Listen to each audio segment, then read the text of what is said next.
Hello and welcome. My name is Steve Menenti and I'm an attorney with Schwartz & Associates. I have with me my colleague Georgette King, our operations and IT specialist. Today we present part 3 of our 3-part series on the TILA-RESPA integrated disclosures. Specifically, we will be providing an in-depth look at the closing disclosure form. As I've said previously, the new integrated disclosure forms change many different aspects of a mortgage transaction, and today we hope to give you a better understanding of these changes in the context of the new final disclosure form, the closing disclosure. The agenda for today. We'll start with a brief recap of some of the big picture concepts, such as goals, applicability, and important definitions. Then, we will go through each of the 5 pages of the closing disclosure in detail, pointing out important changes between the old disclosure forms and the closing disclosure. We'll also point out some of the form nuances related to formatting. The CFPB believes the new disclosure forms will be easier to use and will improve consumer understanding of key loan terms, features, and risk factors. The CFPB also believes the new forms will aid industry compliance with the TILA-RESPA disclosure laws. The new forms were created to streamline the current disclosure documents and to give the consumer a more cohesive, uniform disclosure. Applicability. So when do we use these new forms? Well, is the mortgage application date on or after October 3rd, 2015? The original effective date of August 1st has been postponed until October 3rd, which gives the industry participants a nice 2-month extension to continue updating systems and business processes. Next, is the transaction a closed-end mortgage on a 1-to-4 family home attached to real property? And finally, do you make more than 5 mortgage loans per year? If yes to all 3 of these questions, then you will use the loan estimate and the closing disclosure. This is pretty straightforward. Exemptions. These are the transaction types that do not use the loan estimate or closing disclosure. And to be clear, it isn't that you just are not required to use the new forms, it's that you cannot use the new disclosures and must use the old forms on these transaction types. The exceptions are home equity lines of credit, reverse mortgages, mobile home loans not attached to real property, certain housing assistance programs, and finally, if you make 5 or fewer mortgage loans per year. So there are quite a few exceptions, and if you're doing any of these loan types or making 5 or fewer mortgages a year, then you will still use the old forms, which again are the initial TIL, the GFE, the HUD-1, and the final TIL. If you will be involved in any of these transaction types, you'll certainly need systems in place to generate both the old forms and the new forms. Unlike the loan estimate, there is only one definition of business day that pertains to the closing disclosure. Thankfully, it's the same definition that we are used to and is defined in the Mortgage Disclosure Improvement Act. The closing disclosure must be provided to the borrower 3 business days prior to consummation. Business day in this scenario is defined as any calendar day except Sundays and legal public holidays. A revised closing disclosure can be provided to the borrower up until closing, provided the revision does not fall into the following 3 categories: an APR increase by 1/8%, a prepayment penalty is added, or the loan product is changed, such as going from a fixed rate product to an adjustable rate product. If the change to the closing disclosure involves one or more of these 3, then redisclosure to the borrower is required and another 3-day waiting period must be observed until closing can occur. As we've discussed in earlier presentations, the closing disclosure replaces the HUD-1 settlement statement and the final truth in lending disclosure. It's 5 pages long and must contain the actual final costs and terms of the loan. Finally, it must be provided to the consumer no later than 3 business days prior to consummation. Page 1. Page 1 of the closing disclosure is essentially the same as the first page of the loan estimate. It reflects the general loan information as well as mortgage loan terms, projected payment, and costs at closing tables. We'll go into each section more in depth on the following slides. Let's look at how page 1 of the closing disclosure compares to page 1 of the existing HUD-1. At the top, we have our general information, things like date issued, the closing date, borrower information, and loan information. This information is all basically the same. However, when we look further down on page 1 of the HUD-1, you'll see the summaries of transactions columns for the borrower and the seller. This no longer appears on page 1 of the closing disclosure and can now be found on page 3, shown here on the right.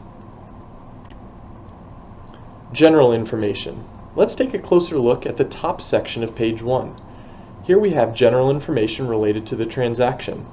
The closing information column on the left sets out the date the CD was issued, the closing date, the file number, property address, etc. The middle column is transaction information and identifies the borrower, seller, and the lender. Finally, the loan information column on the right states the loan term, purpose, product, loan type, and the loan ID number.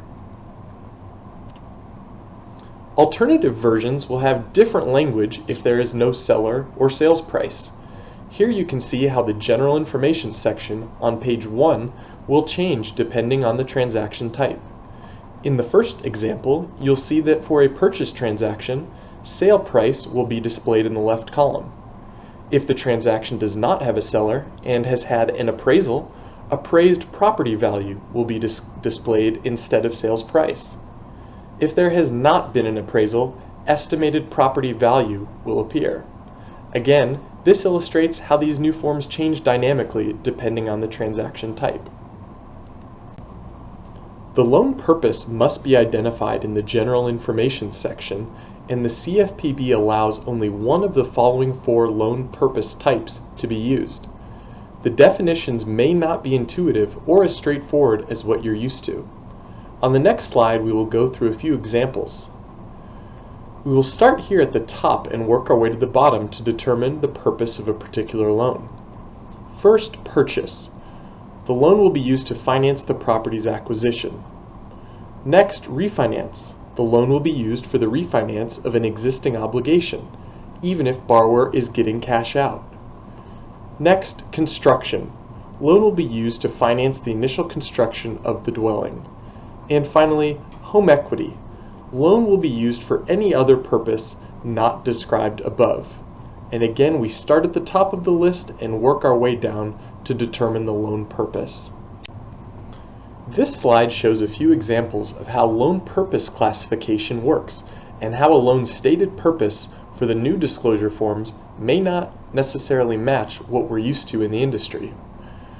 The first example, a Texas Home Equity 50A6 will be classified as a refinance if paying off an existing lien against the property. It will be classified as a home equity loan if not paying any liens against the property. Example 2, a one-time closing might be considered a purchase, a refinance, or a construction loan. If the borrower has no vested interest in the land and the home has not been built, this would be considered a purchase. The lender is financing the purchase of the land as well as the initial construction of the home. If the borrower is vested in title and has an existing lien against the land where the home will be built, this would be considered a refinance if the lender is paying off the existing lien against the land. And finally, if the borrower is vested in title and does not have any liens against the land where the home will be built, this will be considered a construction loan. So as you can see here, a one-time closing might be classified as a purchase, a refinance, or a construction loan, depending on the facts surrounding the transaction. Product. 2 pieces of information make up the product description. The first piece describes any payment feature that may change the periodic payment. These are negative amortization, interest only, step payment, balloon payment, or seasonal payment. If a loan can be described with more than one of these descriptions, only the first applicable feature is disclosed. Again, we start at the top of the list and make our way down until we find a feature that applies. The second piece of information that goes into product is based on how the interest rate is applied. Adjustable rate, step rate, and fixed rate are the only three that may be used.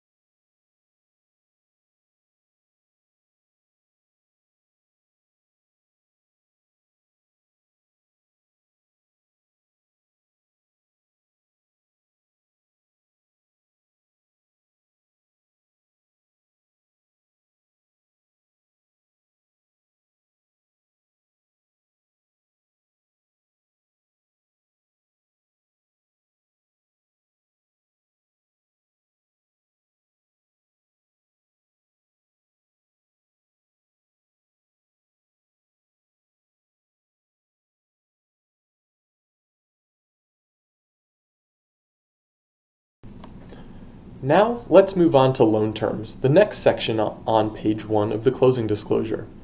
This section displays general loan information, such as the loan amount, interest rate, and monthly P&I payment. All numbers here are unrounded, except if the figure is a whole number, in which case it is truncated at the decimal point. The interest rate is shown to 3 decimal places. To the right of these figures is a column titled, "Can this amount increase after closing?" Yes or no must be displayed in bold, all caps text. If the amount can increase after closing, then additional information related to maximum amounts or rates and where to find additional information will be shown. Finally, the loan terms section also shows whether or not the loan has a prepayment penalty or a balloon payment. Under "Does the loan have these features?" yes or no will be displayed in bold, all caps text, and a description will follow if the loan has that particular feature. Let's move to the next section on page 1 of the closing disclosure, the projected payment section. This section gives a breakdown of the monthly payment over the life of the loan. The section is dynamic and allows for up to 4 columns, if the loan features call for it. For a standard fixed rate loan with no PMI, only 1 column would be shown. An adjustable rate loan with PMI would necessarily have more columns to show the borrower how their monthly payments will change over the life of the loan. If the loan is interest only, the first figure in the first column would display only interest. You will notice in column 2 that once the mortgage insurance has been terminated, a dash is displayed. If the particular loan does not have mortgage insurance, the label will still show in the left-hand column, but 0 will be displayed in the columns to the right. The bottom portion of this section outlines estimated taxes, insurance, and assessments. The section shows the monthly figure on the left, the various components and whether or not they apply is shown in the middle, and on the right-hand side, we can see whether or not these charges are being escrowed. Keep in mind that the monthly amount shown in this section includes all of these fees, regardless of if they are being escrowed or not. In this example, the estimated taxes, insurance, and assessments are $356.13 a month. HOA dues are not being escrowed, but property taxes and homeowners insurance are. Above, in the payment calculation section, we see the estimated escrow is $206.13, which does not include the HOA dues. Now to the bottom of page 1, the costs at closing table. Here we see the closing costs and cash to close. This gives the borrower a grand total for closing costs and breaks it down slightly to the right. It also directs the borrower to page 2 for a more detailed explanation of where these closing costs come from. The cash to close operates the same way, giving a short explanation of what is included in the figure and then directs the borrower to page 3 of the closing disclosure for more detailed information. Here we can see the alternative version of the costs at closing table for transactions without a seller. You'll notice that the cash to close section includes from and to the borrower boxes, depending on whether or not the borrower will be receiving cash. Also, it's important to remember that if the alternative version of the table were used on the loan estimate, then it must be used on the closing disclosure. Now I will turn it over to Georgette for a look at page 2 of the closing disclosure. Thanks, Steve. Let's take a look now at page 2 of our closing disclosure. You'll notice that this is basically broken out into 2 sections. Our top section is our loan cost. These are the items that are charged by the lender to close the transaction. And then we have other costs down on the bottom half of the page. Those are your taxes and government fees, your prepaid items, the amounts going into your escrow account at closing, and then other charges. Down at the very bottom, you'll notice that we have J, section J. These are your total closing cost. This is where the pages totaled up for each column. And then the very last line of that section is our lender credits. Let's do a quick comparison of our current HUD 1 settlement statement against page 2 of our closing disclosure. Here you'll notice that the 800 section of our HUD, those fees would be reflected in sections A and B of the closing disclosure. Then here we have the 900 section that would go in section F, prepaids.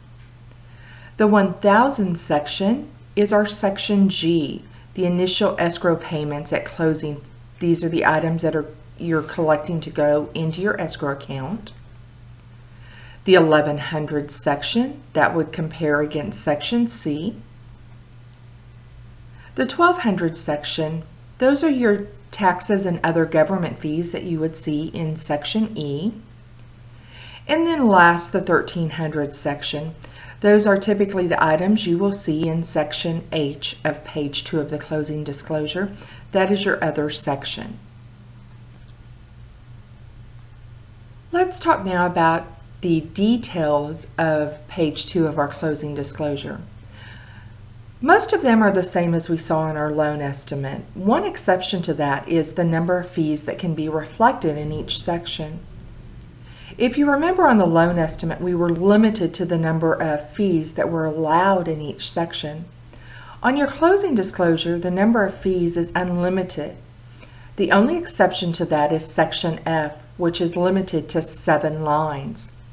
The fees still must be alphabetized, but on the closing disclosure, you must reflect them as dollars and cents. Remember, on the loan estimate, they were rounded to the nearest whole dollar. On the closing disclosure, you're going to reflect the actual cost. Fees can be split out to indicate who is paying which fee and how much they're paying. So you could have the seller paying part of the fee and the borrower paying part of the fee, and you would reflect it in the appropriate column.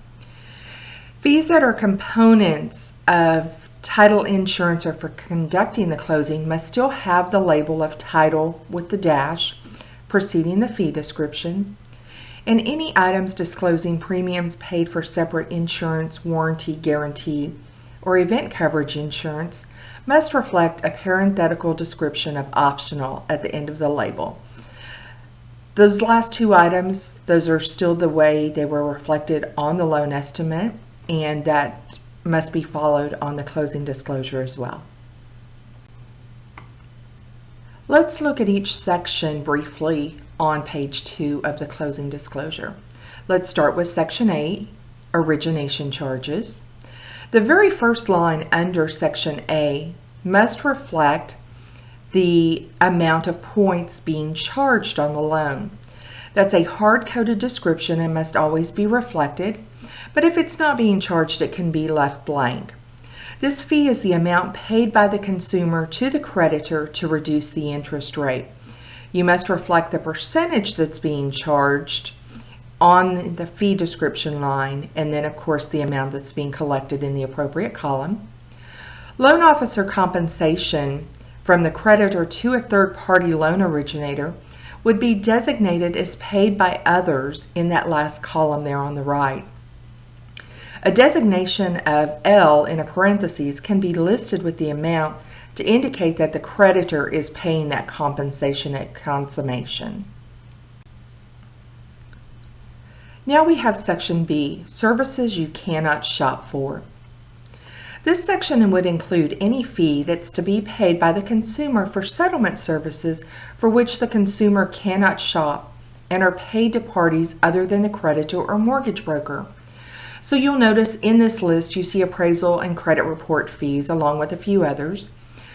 The borrower is not allowed to shop for these services. The lender generally picks out these providers. So those fees are going to go in Section B, services you cannot shop for. If your title company is on your service provider list and the borrower chooses the provider that is on your list, those fees would also go here in Section B. Then we have Section C, services the borrower did shop for. This is going to include any fee paid by the consumer for settlement services for which the consumer can shop and are paid to parties other than the creditor or mortgage broker. So here you'll see pest inspection, survey fee, and those title company fees.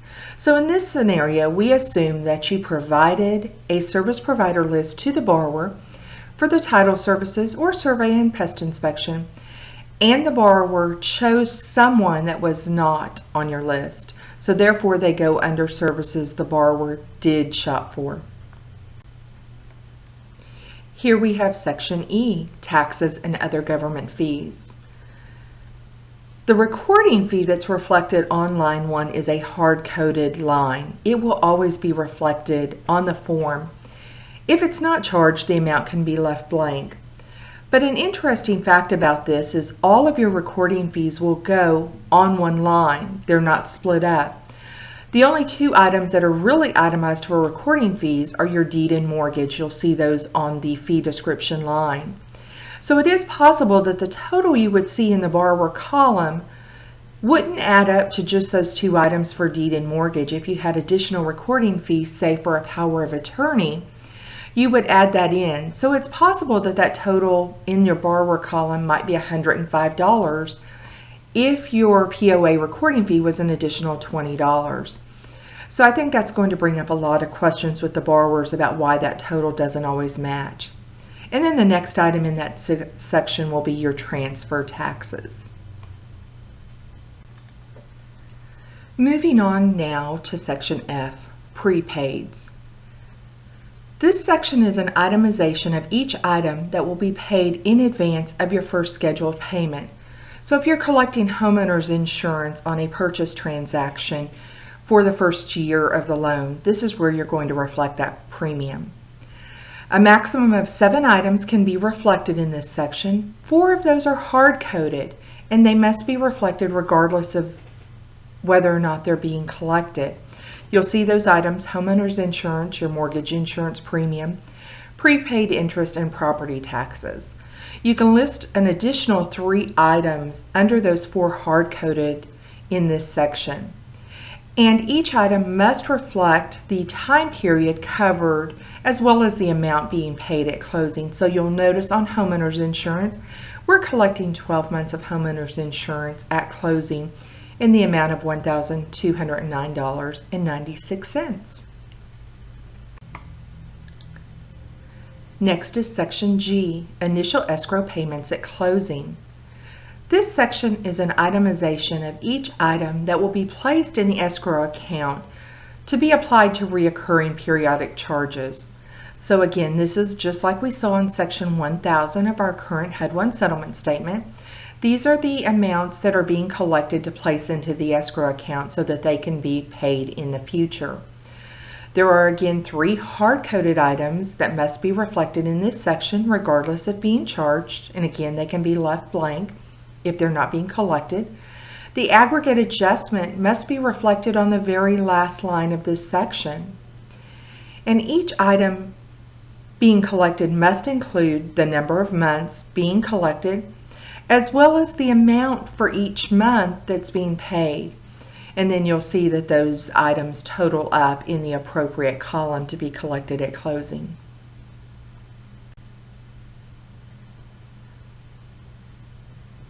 And next we have Section H, the other section.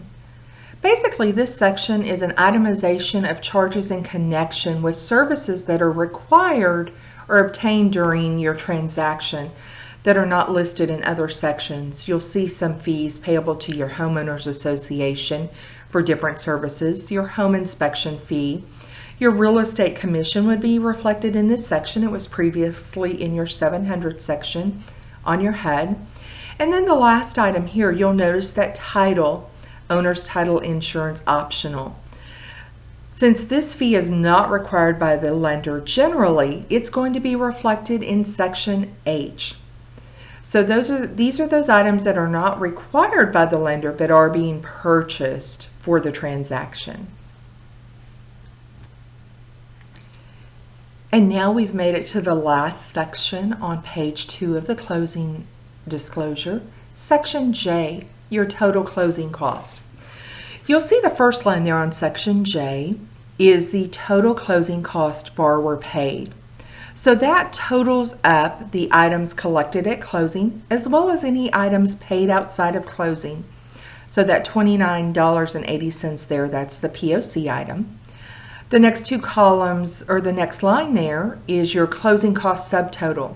So that subtotals each column there, your borrower paid, your seller paid, and then any items paid by others.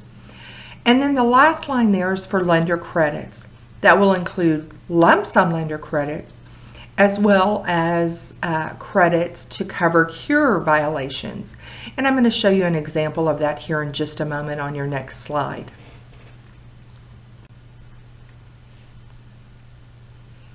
Here is that example of how your lender credits and variance cures would be reflected. In this sample, you'll notice right after the word lender credits in parentheses, it states includes $200 credit for increase in closing cost above legal limit. Those are your cure violations. And you'll notice that there's only one total. If you remember on our HUD 1 settlement statement previously, we kind of broke those out into each section. You had your 0% lines, your cumulative 10%, and then those that were unlimited and allowed to change as much as were required. This total for your cures, they're lumped as one lump sum total, which includes both the 0% category and 10% cumulative category. These are not itemized anywhere on the form. And I believe that, each lender is going to have to come up with a way to break those out so they'll understand what is included in that total. But then next we're going to look over here in what would be the borrower paid at closing. You'll see the total lender credit is $500. That $500 lender credit now includes the $200 cure violation. So there was probably a $300 lump sum lender credit and then plus the $200 for the cure violation. So it would reflect the total of $500 in that column. And here's just a quick glance at the alternate version of page 2 of the closing disclosure that can be used for transactions without a seller. You'll notice that the seller paid column is removed from page 2. Now let's move on to page 3 of the closing disclosure. You'll notice there's two sections here. The first one at the top is our calculating cash to close table. This total is basically a summary of all of the costs associated with the loan, and they're totaled up to determine how much cash the borrower is required to bring to closing, or possibly receiving back if the amount was negative. And then the bottom section here is the summaries of transaction. This table is very similar to what we see now on page 1 of our HUD 1 settlement statement. Differences now, they're not numbered where we had our 100 and 200 section. Now they're lettered, so just a little bit of difference, but again, very similar to what we're accustomed to seeing now. Let's take a little closer look at our calculating cash to close table. Basically, it's a breakdown of the total amount of cash that must be provided by the consumer at closing. So on the left, you'll see a breakdown of all of the items that are taken into account in this calculation. Your total closing cost and any items paid before closing, those would come from page 2. Closing cost finance, down payments, deposits, any seller credits, and adjustments or other credits that might apply. The next column is the loan estimate column. Those totals basically come from your loan estimate, and they're transferred here to use as a comparison against what you're actually collecting or has been paid. The final column are those final figures that the borrower will be required to pay at closing. The next section did this change. This is a comparison of the loan estimate amounts that were disclosed against the final figures. You'll see here, like total closing costs, section J. The loan estimate disclosed $8,054, but the final figures are $9,712.10. Did this change? Yes, it did. The yes/no answers must be in capital letters and bolded. And then, if the answer is yes, it must contain a bullet point answer telling the borrower where they can go on the closing disclosure and loan estimate to compare, to determine where those differences came in at for their transaction. So you'll see here total loan cost section D and total other cost section I. So the borrower would go look at those sections to try to determine the differences. Here's a look at the alternate version of the calculating cash to close table that can be used for transactions without a seller. You'll see the top one is for a purchase transaction, and we just looked at that. And then the alternate version without a seller, you'll see there's fewer lines. Basically, the only items that would be reflected are your loan amount, total closing cost paid before closing, and your total payoffs and payments. Remember, if you use the alternate version of the cost at closing and the calculating cash to close tables on the loan estimate, you must use those versions as well on the closing disclosure. And then here we have that summaries of transaction table that's on the bottom half of that page. Again, like I explained a few minutes ago, it's very similar to what you see on page 1 of your HUD 1 settlement statement now. You have a breakdown of those costs that are due from the borrower at closing, as well as already paid on behalf of the borrower at closing. And then you have your seller's transaction side, those items that are due from the seller at closing, or due to the seller at closing. And then the bottom of each section has that calculation, basically with a total, with a checkbox to disclose whether or not the cash is going to and from the borrower or the seller at closing. And then here we again have one of those dynamic features about the form. This is the alternate version that can be used for transactions without sellers. The summaries of transaction may be replaced with the payoffs and payments table. So since you wouldn't have a seller in a refinance transaction, you could replace it and just list the payoffs and payments amounts on this table, and you wouldn't have these summaries of transaction table reflected. Well, I think that finishes up my portion of the presentation, and I'm going to turn it back over to Steve, and he's going to finish up the rest of it for you. Now on to page 4 of the closing disclosure. This page lays out certain loan disclosures and also gives the borrower detailed information on their escrow account, if applicable. Let's look at these sections more in depth. On the left side of page 4, we see the loan disclosures. The assumption section tells the borrower whether or not the lender will allow assumption of this loan. The demand feature alerts the borrower as to whether or not their loan has a demand feature that may require early payment. Next, the negative amortization section outlines whether or not the loan has a negative amortization feature, and if it does, what that means to the borrower. The partial payment section shows the lender's particular policy on partial payments. And finally, there are a few disclosures at the bottom of this section that tell the borrower that they are granting a security interest in the property to the lender, and that they may lose the property if loan obligations are not met. This loan disclosure section is pretty straightforward, and the language used is intended to be understandable and to the point. The right-hand side of page 4 is devoted to the escrow account. It indicates whether the loan has an escrow account or not, and if it does, it gives detailed information about things like the initial escrow payment, monthly escrow payment, and escrowed versus non-escrowed property costs over the first year. The bottom of this section details what may happen in the future with regard to escrow payments. The property costs may change and escrow payments may change with them. It also details penalties related to failure to pay property taxes. Let's look at the alternative version of page 4. Here we see the adjustable payment table and adjustable interest rate table at the bottom of the page. The adjustable payment table appears only if there is a change to the payment not based on an adjustment to the interest rate. The table identifies the loan feature, such as interest-only payments or seasonal payments, and then shows the first change, subsequent changes, and maximum payments allowed.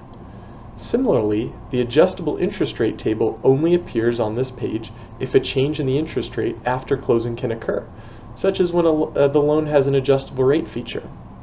It outlines all relevant features including the index and margin, minimum and maximum interest rates, change frequency, and limits on interest rate changes. Page 5 is the final page of the closing disclosure. It is made up of 4 sections: loan calculations, other disclosures, contact information, and confirm receipt. Loan calculations is on the left side of page 5.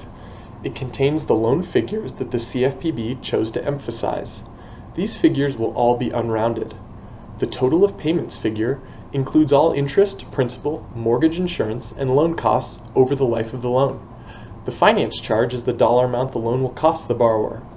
The amount financed is the loan amount available after paying the upfront finance charge.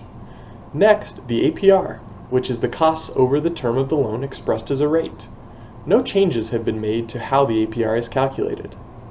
The CFPB also points out to the borrower that the APR is not their interest rate, which will hopefully prevent some confusion. Finally, the total interest percentage is a brand new figure that expresses the total amount of interest paid over the loan term expressed as a percentage of the loan amount.